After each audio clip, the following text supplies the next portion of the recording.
Chapter 2. Days passed, and there was no return or news of my father and uncle. My grandfather, mother, and uncle's wife left no stone unturned, asking everyone they could about them, to no avail. Our concern was shared by many neighbors, as many from the Palestinian Liberation Army and the Popular Resistance were missing.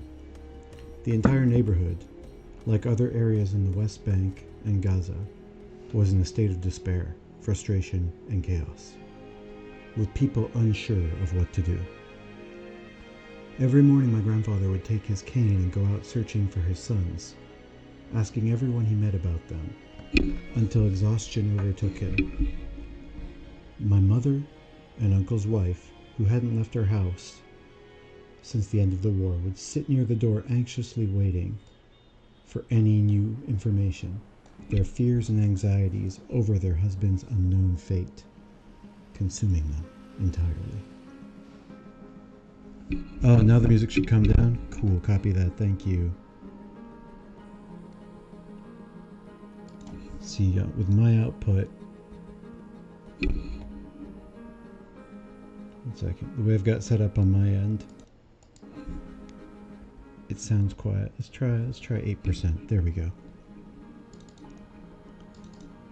So there's no pre-read on this, but basically men are starting to disappear. And at the end of chapter 1, the Israelis that have now taken over this book starts at the end where Israel wins the big retaliation war against the Arab states, and they march off all the boys, and any boy that's considered a threat or dangerous is never seen again. So now they're waiting for the PLA members and the Popular Front members to return, and they're continuing to wait. It's really sad, but get cozy. My siblings, cousins, and I understood the situation well, but I was too young to fully comprehend what was happening around me. My mother and uncle's wife, preoccupied with their worries, paid us less attention, leaving my elder sister Fatima to provide us with food and ensure some necessary cleanliness. One evening, as the sun set, the time for my grandfather's return from his daily search drew near. My mother opened the door, looking down the street for his arrival. Soon my grandfather appeared, leaning heavily on his cane, barely able to carry himself, dragging his feet in a way that suggested the news he bore weighed heavily upon him. My mother cried out to my elder brother Mahmoud to run and help him. Mahmoud rushed over and saw our grandfather's face covered in tears. Despite Mahmoud's attempts to coax words from him, our grandfather remained silent until they reached the door. Leaning against the wall, his legs no longer able to support him, he began to collapse as he stepped inside. My mother and uncle's wife rushed to catch him, anxiously asking him about the news. He was unable to speak or even move. Everyone in the house gathered around him as they helped him to his bed, waiting for any word that might escape his lips. My mother gave my grandfather a clay jug, which he struggled to hold and lift. She helped him drink a few sips of water, his gaze focused more on my uncle's wife, indicating that the news he had concerned my uncle rather than my father. The anxiety of my uncle's wife increased as she pleaded to know what had happened. When my grandfather's tears burst forth, he tried to compose himself. My uncle's wife understood what he couldn't say and screamed, asking if Mahmoud had died. My grandfather nodded. My grandfather nodded in confirmation, causing her wailing and screaming to intensify as she began to pull her hair out. My mother also started crying, but tried to console her as she repeated, "Mahmoud is dead." The children, including my cousins and siblings, wept, while I stood frozen, not fully understanding what was happening. The sound of knocking at the door broke the heavy silence. Mahmoud, and for people just joining, Sinwar's uncle's son is also named Mahmoud. Mahmoud went to see who it was and found a group of neighbors who had heard the crying and came to share in the sorrow. The room filled with people, their cries and wails echoing around. As days passed, there was no news about the fate of my father, the last anyone had seen of him. He was alive when the Jews occupied the city, withdrawing southward with a group of popular resistance fighters. After the mourning, my uncle, my grandfather, and I resumed their search for news about my father's fate in the village and abound. With time, he came to the realization that all he could do was wait, losing hope of receiving any new information. The news, if any, would come on its own. Life had to move on, and everyone had to adapt to the new reality. Schools reopened, and my siblings, cousin, and I returned to the school. My mother and uncle's wife would get us ready in the mornings. I stayed home with my infant sister and cousin Ibrahim. During the day, my grandfather would leave the house and sometimes return with a few vegetables, like tomatoes, a bunch of spinach, some potatoes, or eggplants, which my mother or uncle's wife would cook for our return from school.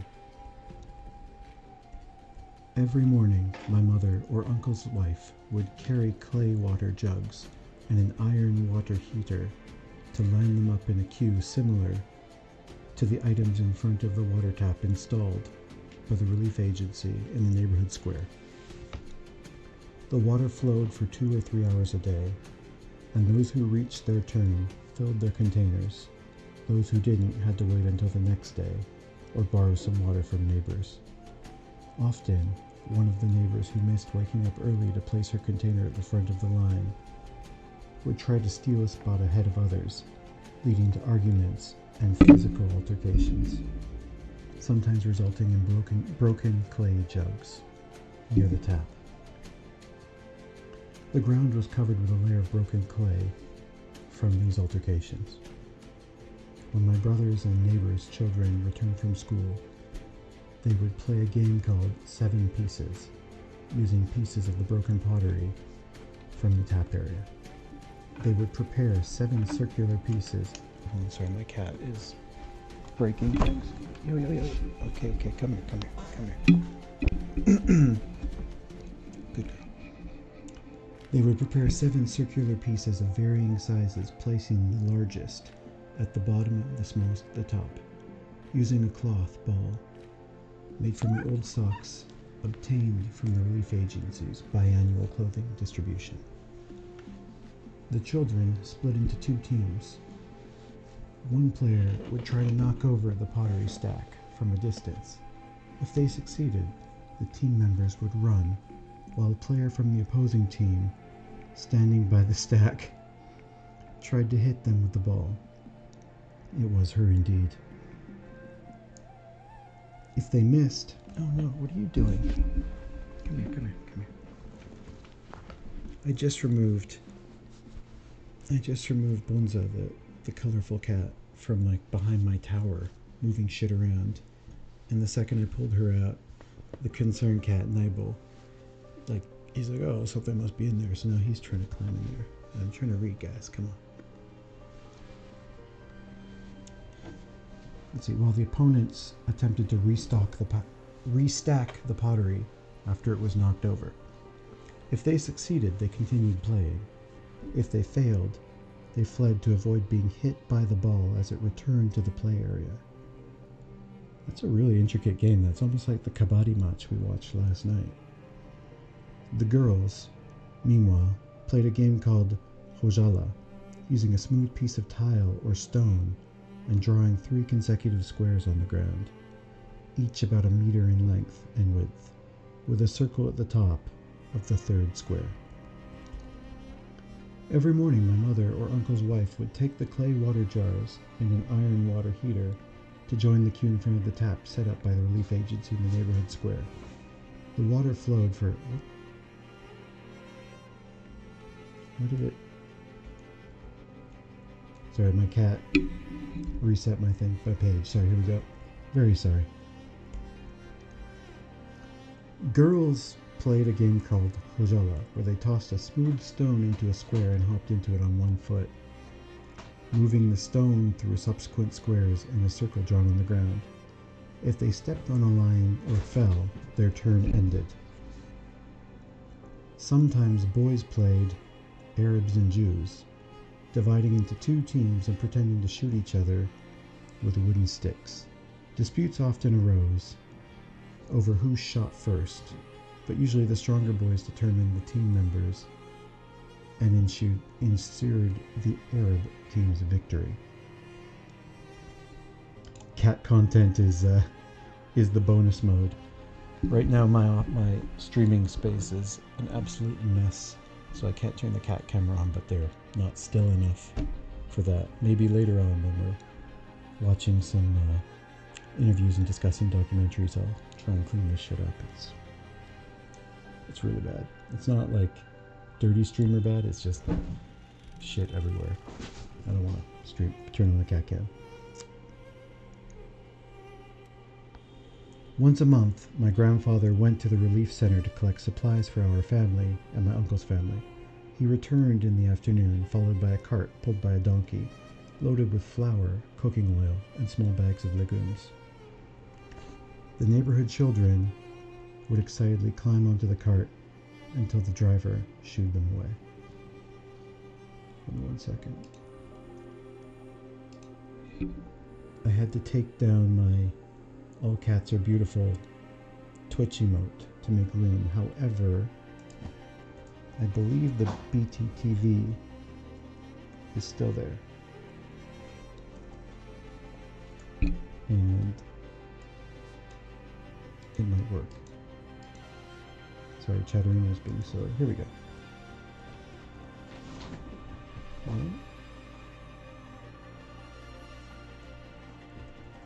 A tab. Here we go. So we do have an ACAB emote still. My mother, I'm very sorry for the distractions. My mother occasionally took my infant sister Mariam to the relief agency clinic at the edge of the camp for checkups and weighing at the child in her maternal care department. Many women gathered there with their children for examinations, sitting on long wooden benches or the floor engaging in conversation.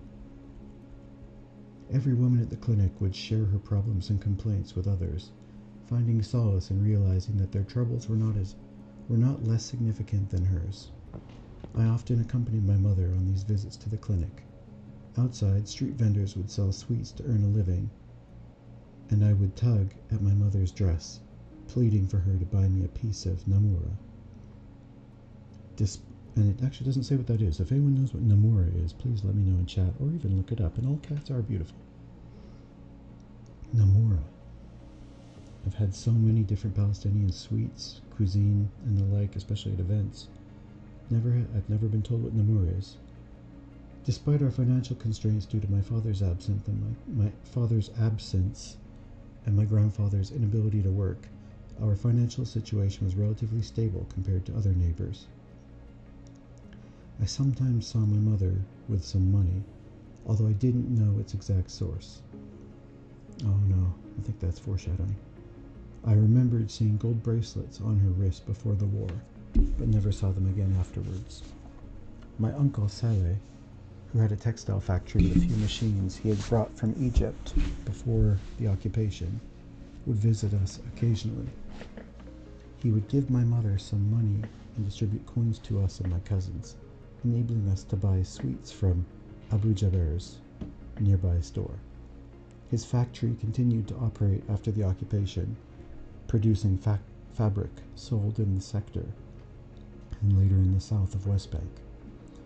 His financial support was crucial for our family, so now we know where they were, specifically north of West Bank.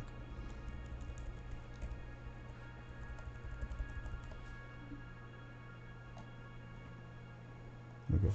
My mother tried to refuse his money, but he would insist arguing that if he didn't help, who would?